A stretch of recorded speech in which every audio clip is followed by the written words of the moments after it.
Hello, and welcome to Emerging Grower, a podcast where we will focus on bringing growers and AgTech professionals together to help accelerate conversations between the two fields in the agriculture industry. This podcast is energized by Grand Farm, which is enabling technology to feed the world by facilitating collaboration and innovations solving the world's largest challenges in agriculture technology. My name is Cameron McNabb, and I am a member of the Grand Farm team who is helping facilitate this podcast.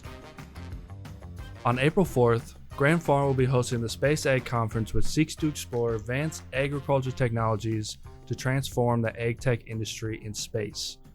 This conference will be located at the University of North Dakota in Grand Forks.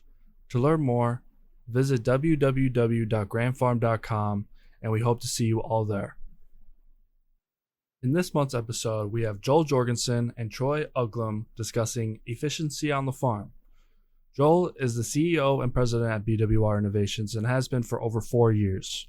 BWR produces hydrogen generators for residential, commercial, agriculture, and military applications. Troy is a farmer who grows a variety of crops which include corn, soybeans, dry beans, spring wheat, and even spearmint. We hope you enjoy Joel and Troy's conversation and are able to gain a greater insight in the world of agriculture. Well, good afternoon. This is Joel Jorgenson with BWR Innovations. We are a Fargo company producing hydrogen generators for agriculture, residential, military, and commercial applications. And I'm just so excited today to talk to Troy. He's a local farmer who is progressive in many ways, and as we're looking at the future of energy and the energy and agriculture intersection, where the farmer of the 21st century in North Dakota can be producing their own energy, selling their own energy as a cash crop, not having gas, not having diesel to buy in the future, not having electricity that you buy from the electrical grid, but being able to sell electricity and sell hydrogen as the surplus that you don't need for your own application. My question to you, kind sir, is what does this mean to your farming in the future where you are producing and selling all of the energy that you might need? I think it's a cool concept. Like Joel said, I'm Troy Uglem. I'm a producer. I farm about 30 miles west of Grand Forks near Northwood. We raise corn, soybeans, dry beans, spring wheat, and spearmint.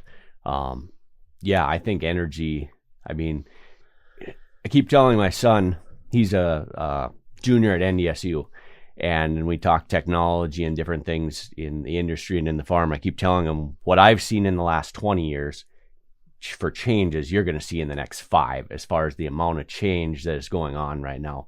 I'm really excited about agriculture and just the industries in North Dakota as a whole. And to get back to your question as far as energy, right now we're raising energy in one form or another right now with the corn and soybeans, and with some of these crushing plants and different things going in, that's giving us more markets for those internally. So not all our product has to be shipped overseas and depend on foreign markets. And so that's one avenue right now, but seeing other energy sources in the future. Anytime we can look at controlling our input costs and what goes into our operation, being more in control of that is great, because as a producer, a lot of our things that we use, that we buy, that we use for inputs, we don't have a choice on. We can't necessarily set a price on her. So if there's things we can do on our own operation to control those costs, energy being one, fertilizer being another huge one, that'd be great for us. We look forward to some of those things. And I appreciate those comments, because as we're working at BWR Innovations, again with our partnership with Grand Farms, we're setting up the demonstration of a green energy, a renewable, sustainable energy system for the farm. And what I mean by that is we have windmills like you have in your area, Yep, providing electricity when the wind is blowing, and some solar panels that are providing electricity when the sun is shining. And with that, coupled with the work that we have at BWR Innovations, where that excess power that would be provided by the solar panels or provided by the wind turbines, but not used at that time, we're able to store that energy in the form of hydrogen. because the power from the renewables that are not being used can be powering this electrolysis unit and bottling and storing hydrogen. So when the sun sets and the wind stops blowing, we can now take that hydrogen that was produced and directly make electricity from this, using this fuel cell technology and producing electricity with only water vapor as its exhaust. It is safe, it is clean, it is efficient, there's no carbon emissions, and it works basically anywhere on the farm. Stationary as part of buildings, portable as part of any system you might have.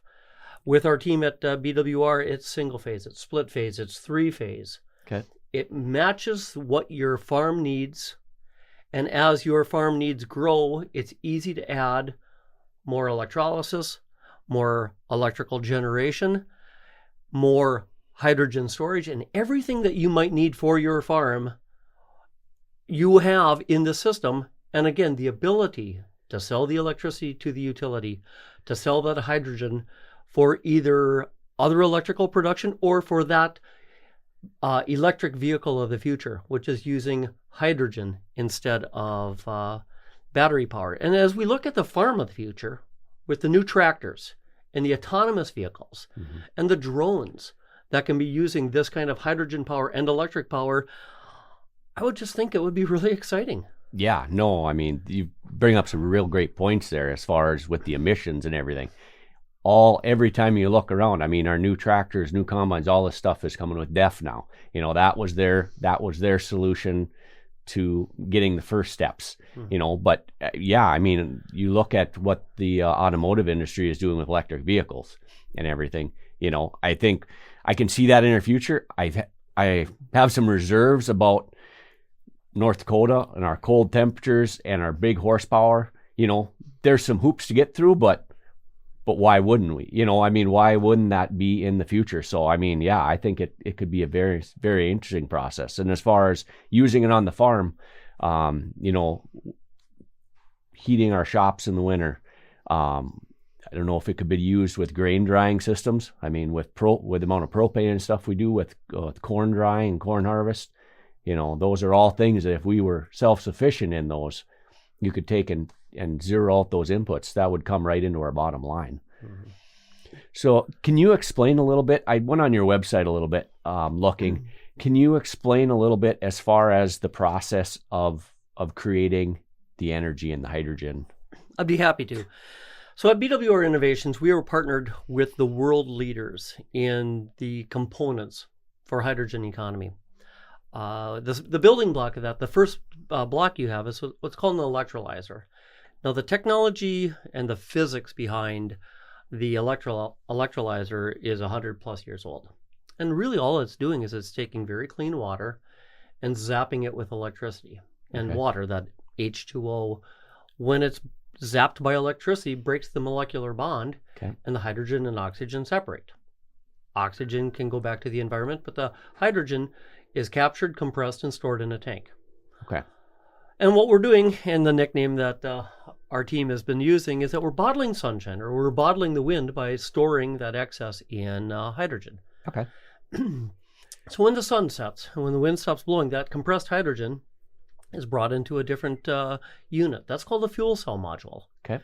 And that just does the reverse of the electrolysis. What it'll do is it'll take hydrogen that's stored in the tank and oxygen from the air, and it will bring the two together. And hydrogen and oxygen combine to make water. Mm-hmm. The exhaust is water vapor. As the byproduct that, it makes electricity. Okay. So it makes electricity with really no moving parts. We have the wind that is temporarily, or the sunshine temporarily stored as hydrogen. Yep.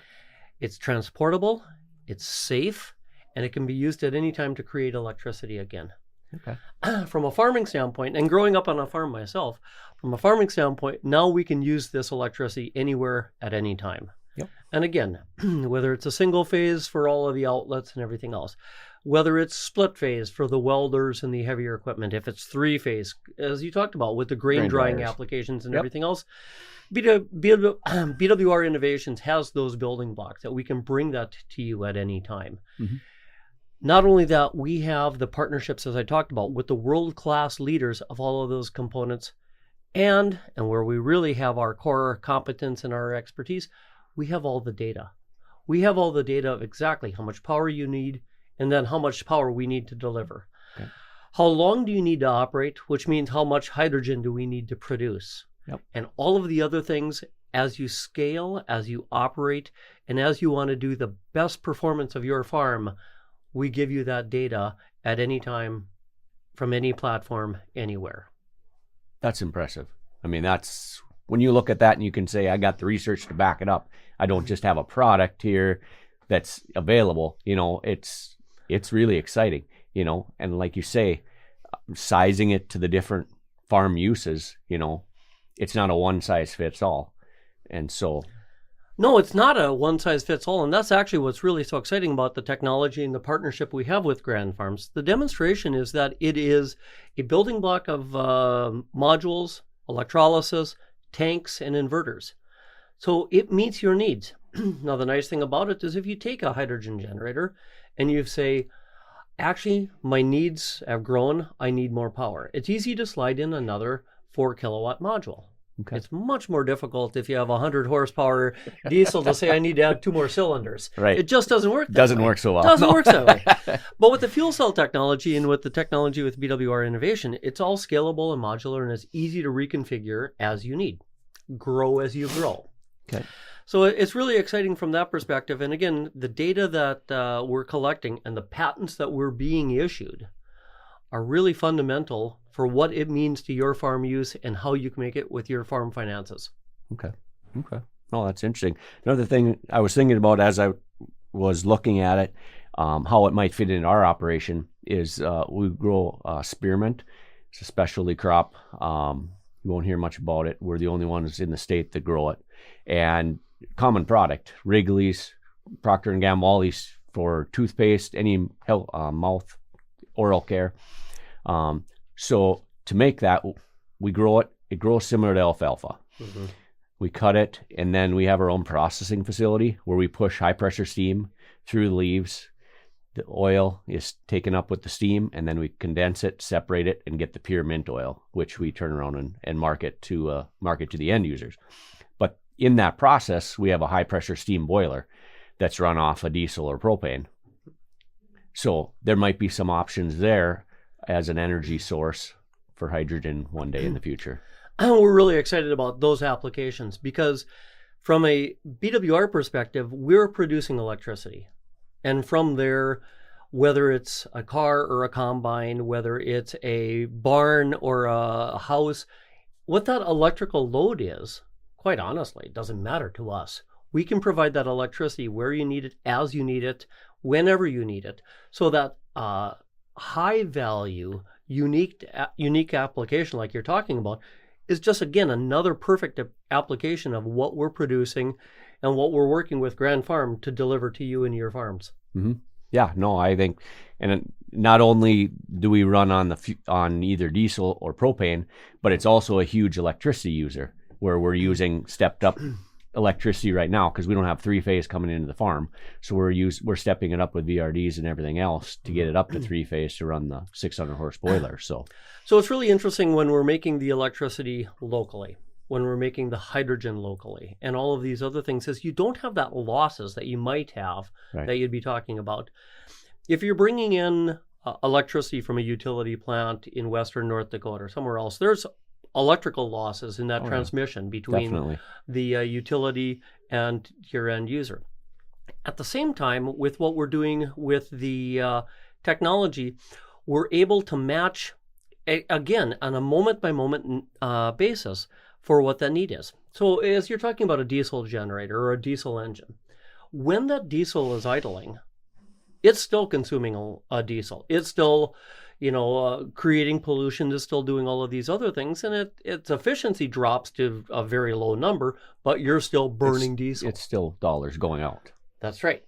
By comparison, what a hydrogen generator will do, it's not burning, it's combining with oxygen from the air to make water vapor and electricity, is when that consumption, when that demand goes to zero, the hydrogen shuts off. The electronics within the generator is still monitoring, looking for the demand to see if hydrogen needs to be produced or consumed at some point to make electricity. But if that demand goes to zero, hydrogen shuts off. Everything is still operational, ready to turn on when you need it. But unlike the diesel, it's not consuming fuel and it's not, adding pollutants at that time. It just waits until you need that energy. Mm-hmm. No, it's exciting concepts. And I've been going back to Grand Farm a little bit. I've been following them from the last few years or whatever, and the concepts they have about bringing the think tanks together, bringing the industries and different things together. Because I know when I was doing a little research on this and stuff, as a producer, there's a lot of things going on around us. And a lot of times we get consumed with our own operation and our own industry, and we're not necessarily paying attention to some of these other things that are coming down the road. So having some of this stuff brought forward is really exciting to kind of bring it to the forefront and make connections, and so that we're aware of it and we can be looking for that stuff.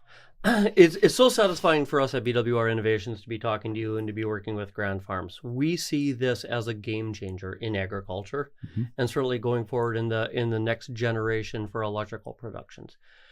Within the United States, there's a large push, as you're well aware, with the Department of Energy and with others for this new hydrogen hubs and hydrogen economy. And we see other parts of the country, specifically California, really having a tremendous pull for hydrogen systems and is building a lot of the infrastructure. But BWR is based in Fargo. It's based in Fargo for many reasons, because as much as anything else, of the quality of the people and the quality of the opportunities. So having the ability to partner with Grand Farms, to work with you, and to bring this to the agriculture and to the economics of North Dakota is really important to us. So we got a very transparent, very open door policy of what we're producing, and giving demonstrations of how we can do this, and more importantly, how we can do this for you. Yeah, no, I think me being from North Dakota, growing up here, living here all my life, there's definitely something about working with local people, and it's the work ethic or whatever it is, but just that common bond where you feel very comfortable working with somebody up and down the valley, western, eastern North Dakota, because you just know what you're working with. If you pick up a phone and see something on a website and you click on it and you're somewhere else and you're talking to somebody, you have no idea what that is. They may be a good company, they may have a good product, but you don't know. Where if it's local, you kind of already are 50% there, knowing that, I kind of know where I'm getting, or kind of know what I'm getting. So, and I think as North Dakota grows with the energy and agriculture, I think, especially in the Fargo-Moorhead area, we're drawing in a lot of industry and a lot of innovation, which I think is great for me as a producer in agriculture, because like I told my son, this is changing so fast. And for us to have to work with big companies out of California or somewhere else on this new technology, this is being able to pick up the phone or stop by an office and talk to people is huge. So growing up as a kid on the farm and now as an adult as an electrical engineer, I've always tried to match the two. And again, I really am excited for the applications that we have with our hydrogen production to bring it back to agriculture. But it's interesting as we're talking to companies from Germany, from Indonesia, from England, from Italy, and all of these others, and they are so engaged with what BWR Innovations is doing in the technology, but then they come back to, and you're located where? Yeah. Fargo, North Dakota. How are you gonna do that? Exactly. But there again, it's to the point that you just made, and you were so articulate in how you said this: the strength of the people, the work ethic, the innovation, the creativity. We have just a diverse team at BWR with just amazing talent from old to young, and the ideas that are generated and the solutions that are provided as a teamwork, as a collaborative, as a culture, is based on, again, what you said, the idea that everybody can come together, toss out ideas, try something, test something, build something, perfect something, and then produce something is really pretty amazing. I just don't think that could happen anywhere else than where we are right now. Right. Yeah. No, the Midwest, as far as getting things done and coming up with new ideas, is a great place to be, definitely. So going back to your main source of your power that you're getting, you're taking wind energy and solar energy. North Dakota, we don't have a lot of solar energy in the state that I'm aware of anyway. There's gotten to be a lot more windmills. And actually in our area, they've been working on a couple of years now trying to put another wind farm together, and hasn't come along very fast. What do you see as obstacles in getting the wind farms going? And then there's a lot of talk with wind farms, how long they last. If there isn't surplus, if it isn't government money support behind them, are they really as efficient as they are? What's your thought on that? Well, Not to put you on the spot. No. And I appreciate the question. It's a thoughtful question, and I like it. With respect to wind, with respect to solar, you're absolutely right. I mean, North Dakota is not that solar mecca, and there are some issues with wind that are worth mentioning. But having said that, and again, from a technology standpoint, we're looking at just what you told your son, that the technologies in the next 5 years and 10 years are going to be not just evolutionary, but revolutionary. There's going to be some things on the horizon that are going to be rather spectacular, that bring new solutions to the table. But I want to mention one other thing, because really there's another part of how we manage the power and deliver the power to you that I think is really important to mention, because we do have the ability to take power from solar panels and wind. We can also deliver that power to your farm or to your grain dryer from the grid or from the fuel cell generator as it is. And we have the ability through our software, through the telemetry, through our Amazon Web cloud-based control, to say we're going to deliver to your farm, to your site, the most resilient, lowest cost power. So when you have off-peak power that's very stable, but only a few cents per kilowatt hour, we're going to buy that from the grid, and we're going to provide that to your farm, and maybe even use a little hydrogen production on the side. And then as that power becomes more expensive, now we can start switching to the renewables when they're available, or the hydrogen as we wish. Because there's another part of the equation that as a farmer and as a producer and as a business owner, you understand, and that's that idea of the peak power, because that's another part of that total electrical bill that sometimes gets to be rather expensive. Right. When you have the peak amount of power that you're using, that highest amount of electricity per month that might only be 5 or 6 or 7% of your total electric bill, but might be 30 to 45% of your total electrical cost. Yep. Again, that's where BWR, with our software and with our control and with our cloud-based system, can help shave that cost. Because what we can do is then we can start mixing on the fly. The delivery of electricity to your farm will then become a mixture from the fuel cell and from the grid. So we're buying less power from the grid at that moment, delivering the same amount that you need, Right. and peak shaving and reducing the amount of cost that you have by just producing a little bit of hydrogen power when it's needed. So with that, with this peak shaving, we're able to lower your costs without any changes to your farm operation. Yeah. No, if you can take the top off, every penny counts, and that's, and like you say, during mint harvest, during corn harvest or whatever, we're spike in our energy, but it's a short amount of time, but you spike it, and that's it. That's where you get your cost. And that cost can be considerable. And again, through the app, through the cloud-based, if we just take off that peak because we're not going to buy as much from the utility company, or we're going to take a little bit from hydrogen, right, you can save a lot of money. Yeah. No, definitely. It's a very interesting process.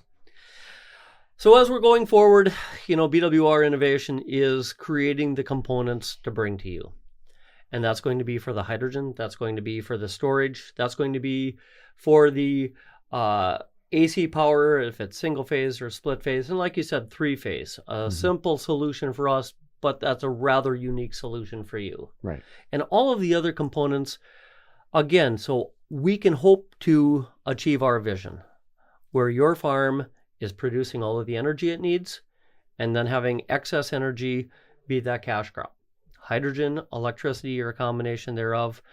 And as you were talking about, making this all under your control and making it better for your bottom line.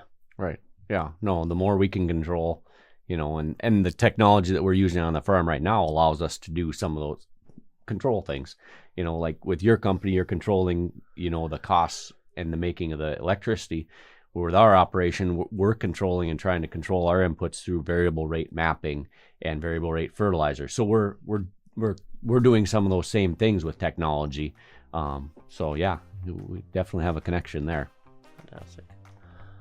I really appreciate this. This has been a fantastic conversation, and again, hope it's to be the first of many as BWR continues to bring this technology to North Dakota. Yeah, no, as a producer, I'm very excited about making these connections, and I hope that Grand Farm can allow us to make more of these connections and bring this technology to agriculture.